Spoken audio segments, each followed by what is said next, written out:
اوس مهال ته په هغه شعرونه چې تا هنرمندانو ته یا سندرغاړو ته ورکړي دي خوښ کې پښیماني درځي که نه خوشحاله یې چې ورکړي نو د کوم شعرونه چې تا ورکولې دوی بدل کې پیسې درکولې که همدغسې خیال محمد صاحب، گلزار علم صاحب، نغمه، کندي کوچې، نازي اقبال، دغسې موږ د سیمې بارم جان، رحمان خروټی، بخان، امین الفت، شهنشاه باچا. چې د کومو سندرغاړو نومونه واخیستل تاسو شعرونه یې ویلي دي او آیا دوی غوښتنه کړې که نه تا ورته ویل چې زما شعرونه ووایه؟ ناوې باندې ما یو شعر لیکلی و چې هغه بیا نغمې وویلو. که څو بیتونه راته ووایې ځکه یو بله لنډه مرکه به یې تا په شاعرۍ هغه ما پښتني ناوې لیکلی و،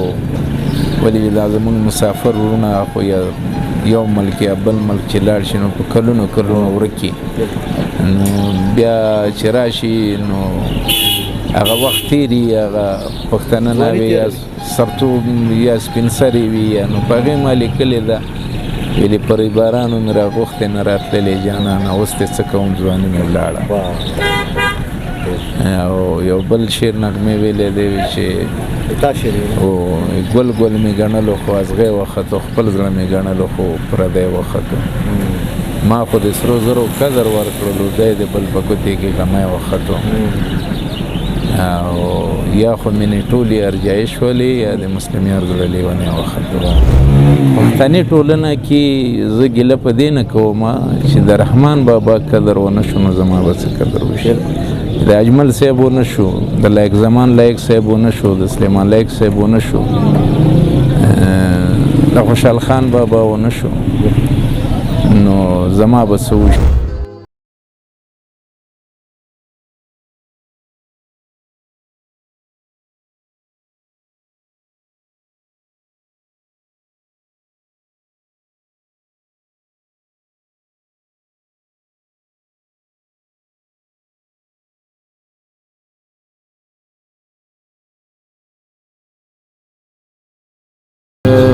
بیا خپل وطن ته رالو، هغه کومې ستونزې مو یا د خپل وطن لیدلې یا مو هلته لیدلې، بیا چې د خپل وطن ته رالو نو خپل ټاټوبې د چا نه هېرېږي. اول خو هغه د پېژندنې په خیال چې ډېرو خلکو به وایي چې دا د کوم ځای ده او دا د کوم ځای ده، خو زه زما د پلار ټاټوبی همدغه پکتیکا مرکز ده. د خپلې فعالیتونو په اړه مو که داسې له هغه ځایه را شروع کړئ چې څومره فعالیتونه مو کړي، څومره شعرونه مو لیکلي او تر دې ځایه څنګه راورسېدو؟ لا شعرونه خو داسې دي چې ما تقریبا 15,000 شاوخوا شعره لیکلي دي، یا څه کم یا څه زیات، چې هغه ځینې ډېرو هنرمندانو ویلي دي چې هغه یا د کوزي پښتونخوا دي یا د دې ځای دي. نومونه یې راته واخلئ ځکه چې نو اکثره نومونه داسې دي چې ما نه به اکثره هیر وي، خو بهرحال لکه مطلب خیال محمد صاحب، گلزار علم صاحب، نغمه، کندي کوچې، نازي اقبال، دغسې موږ د سیمې بارم جان، رحمان خروټی، بخان، امین الفت، شهنشاه باچا، داسې د ننګرهار او داسې د ننګرهار د سیمې نواب، هیکل، غمی، لکه پخواني منور، نو دغسې خلک ما شاعري ما ته ګوډه شاعري خو دا ټولو زما مطلب شاعري ویلې ده، زما هغه شاعري ته یې د سندرې رنګ ورکړی دی، هغو ته مطلب هغه ټولنې ته رسولي دي خپل وطن په خپله ژبه باندې. نو بیا د هغې جنه چې دلته رالو خو بس نو کله هغه صادق صاحب وایي چې هر وخت په یو حال وي بیا یې وګڼه چې خدای دی، او که نه چیرې انسان وي کله څنګه کله څنګه. خو زه هر انسان ته دا وایم چې همت نه دی بایلل پکار. نن که زه غرفه کې ناست یم او تېر وخت کې ما یو وخت و، یو شهرت و، یو هر څه و، هغه د هغه وخت خبرې هغه وخت سره لاړې. خو پښتني ټولنه کې زه ګیله په دې نه کوم چې د رحمان بابا قدر ونه شو نو زما به څه قدر وشي، د اجمل صاحب ونه شو، د لایق زمان لایق صاحب ونه شو، د سلیمان لایق صاحب ونه شو، د خوشحال خان بابا ونه شو، نو زما به څه وشي، د حکیم جان فریادي ونه شو، داسې د نورو ونه شو، نیاز ولی د زموږ د لوی پکتیا په سطح نیاز ولی حکیم جان خپل افسوس په دې نه کوم زما د بیخي قدر څوک نه کوي افسوس په دې کوم چې په نورې نړۍ کې په یو وطن کې یو سړی څه هغه لري لکه داسې پرمختللي وطنونه چې هلته د هر چا یو خپل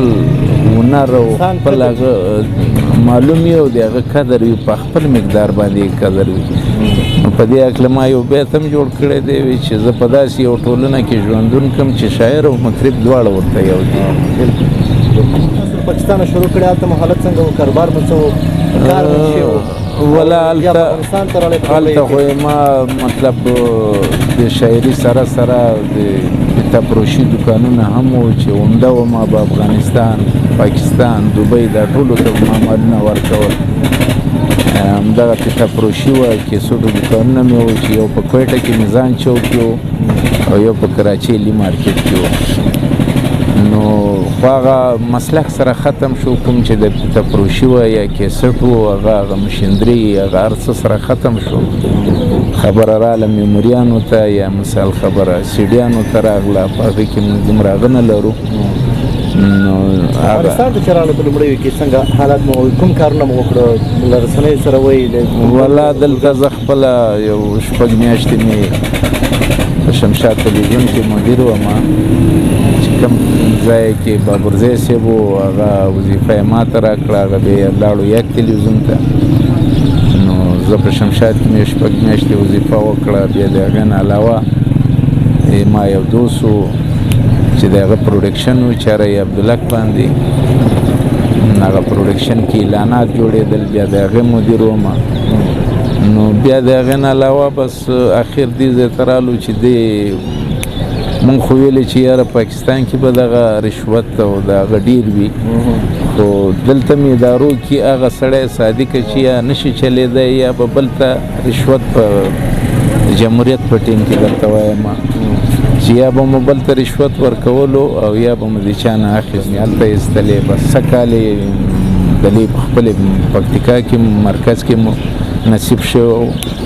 نو څه کال یې دلې مو بس دغه خپل هغه څه چې نصیب کې وي بس په هغو باندې خوشحاله وي هغه خدای چې هغه یوه ګوله حلال رزق خدای پاک رسوي هغو ته نه تاسو چې د کومو سندرغاړو نومونه واخیستل تاسو شعرونه یې ویلي دي او آیا دوی غوښتنه کړې که نه تا ورته ویل چې زما شعر نه ووایه نه ما په ټول ژوند هم چاته داسې نه دي ویلي چې زما شعر ووایه خو یوه خبره داسې ده چې هغه هنرمند چې هغه کوم صحیح هنرمند هغه هم په دې پسې ګرځي چې ما ته ښه شاعري په لاس راشي او زه د هغه سره خپل هنر پرمختګ وکړم نو ما په ټول ژوند داسې شعر نه دی لیکلی دا د دې خپله غوښتنه وایي چې رانه غوښتو دې شعرونه د ټولو شاعرانو چې تاسو نومونه واخیستل د سندرغاړو چې درنه غوښتنه یې کړې او ټولو مطلب یا به اکثره داسې وو چې دوی به غوښتو اکثره به بیا دوکاندار راته وویلې چې یاره زه په فلانکي باندې یو البم ډکوم ما ته د هغې شعر ولیکه یا نغمې ته یا مثال خبره خیال محمد ته یا امین الفت ته الفت صاحب ته یا بیرام جان ته یا بخان صاحب ته یا داسې د موږ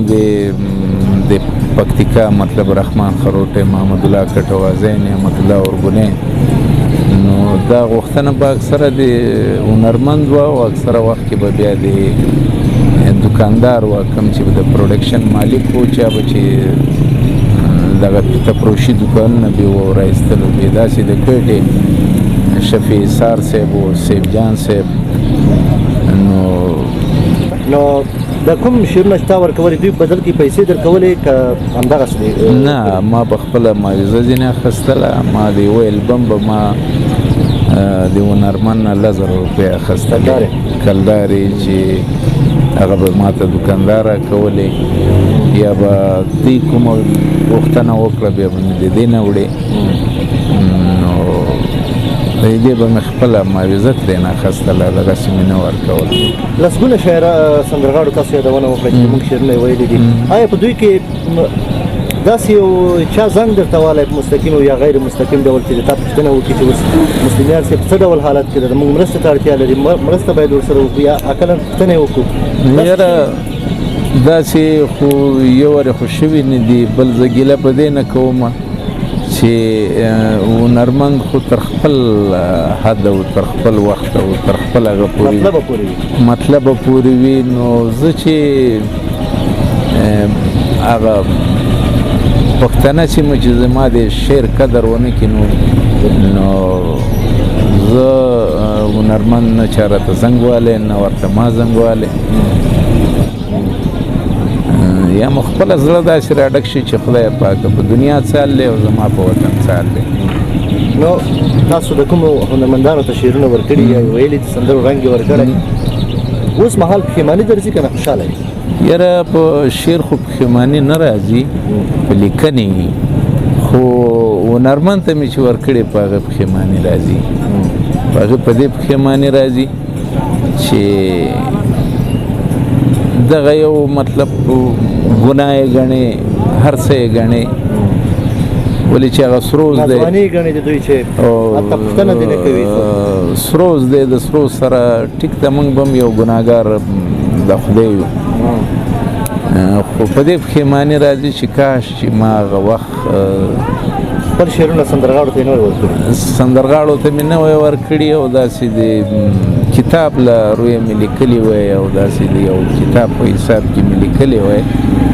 خو بیرته واپس چې خپلې پښتنې ټولنې ته وګورې نو زه وایم چې دا شعر خو موږ لیکو، خو خوند ولا کې دا راکوي چې زه یا دا ولیکم یا د دې نه څوک قدر یې نه کوي څوک، ولې قدر یې نشته. ما ته هم په هغه سترګه دغه ټولنه ګوري، په کومه سترګه چې مثال خبره زما ما خو تا ته وایي چې زما او د مطرب فرق په دې نشته، کاش چې زما او د مطرب فرق وای، خو دلته خالي پیسه ده چې پیسه وګټې کر دی هرې لارې یې راوړې، خلک دې قدر کوي. قدر بستا قدر شته، نور ستا د دې قدر نشته چې ته کمکل یې، هوښیار یې، شاعر یې، لیکوال یې، هر څه یې، ډاکټر یې، یا مثال بل هنر در سره دی، خو په دې وطن کې د هنر ډېره کمی ده، که بیا دا د هغو قدر نشته. تاسو د ډېرو زیاتو شعرونو چې 15,000 ډېر غټ شعرونه دي شاوخوا، کتاب مو چاپ کړی یا کتاب لرئ د دې شعرونو؟ یاره نه لرم، په وجه په دې نه لرم چې کوم وخت و د کتاب چاپولو ما سره اقتصاد و، هغه ټیم کې ما چاپ نه کړم، ولې کاروباري ستونزې وې، یو ځای بل ځای به ګرځېدلو، نن به یې چاپوم سبا به یې چاپوم. کم وخت چې داسې راغی چې هغې زما اقتصاد دومره نه و په دې یو کتاب باندې غټې روپۍ یا لک کلداري یا 1.5 لک یا داسې، نو په دې وجه هغه مواد شته را سره، خو کتاب مې چاپ کړی نه ده، لیکم یې جمع کوم یې که چېرته اقتصاد برابر شو یو کتاب به ولیکو، نو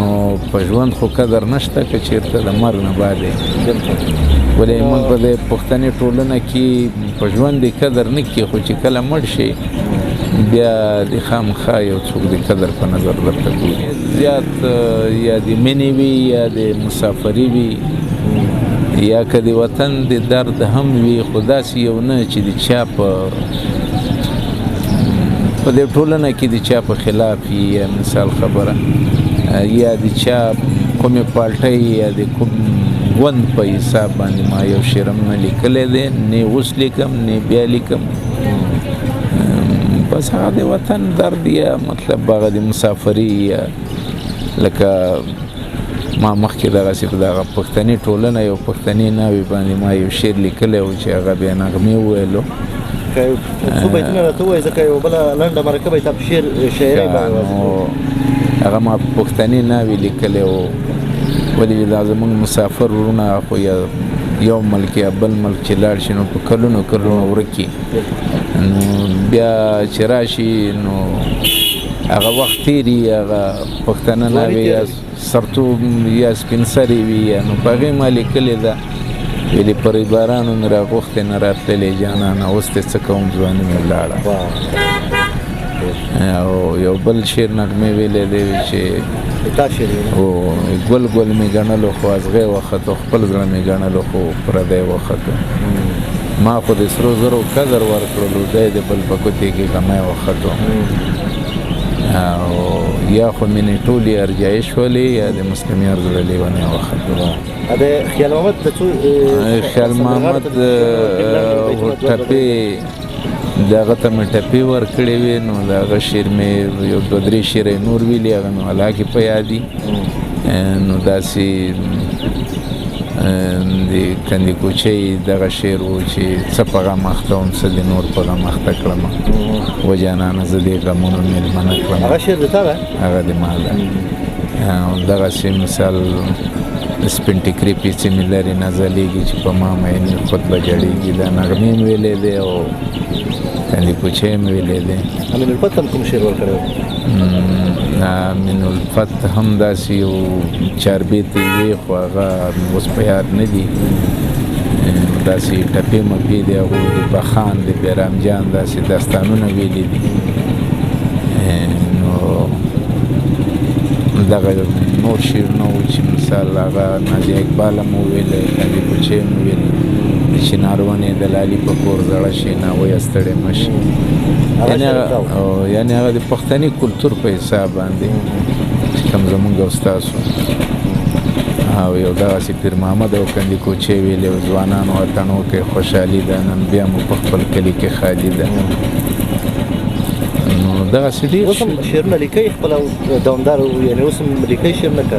لیکم یې داسې کله کله بس موړ برابر یې طبیعت هم برابر یې وی لیکو داسې ډېر شعر لیکو لکه پرون مې یو دغسې بیت جوړ کړو لیکلی مې و نو دې کې دغه یو څو بیتونه دي څه وشو که ژوند مې داسې ستړی دی دا د دنیاګۍ ارمان نیمګړی دی ډېر به وي نادانه چې پرې زړه تړي هر انسان به ځي خاورو خوړلی دی څومره ژوند به تیر کړي اخر ځې به ته وزړګې ستا ژوند غم ځپلی دی تیر شولو ژوندون غفلت کې تیر شولو جوړ اخر په تا د خاورې څلی دی زړه کې د څه دي چې تر مینهوالې ورسېدې خلکو ورسېدې وایي چې خلکو مې د زړه خبره اورېدلې وایي هغه به څه وي نو د زړه خبره خو مو دغه ده چې خدای مو د خپل وطن را روغ څو پورې به دغه نن که زه په د خپل وطن کې یم خو ما مسافرۍ هم ډېرې کړي دي نو دغه زمونږ خلک چې در په دره په پردو وطنو دي خدای پاک دې خپل وطن ته راولي الله دې دغه وطن همدغسې لکه دا څنګه چې اوس فلحال روغ رمټ دی او نه جنګ جګړې شته نه همداسې ټیک ده اقتصادي ستونزه به وي راځي به خو د هغه کله له لاسه مه ورکوئ کله بل ته لاس مه نیسئ چې په کور په قرار ناست یم زه که پرون مسلم یار وم نن غرفه کې ناست یم هېڅ خبره نن هم هغه مسلم یار یم مخکې هم هغه مسلم یار یم شهرت دا ځي راځي خو خدای مو دې د عزت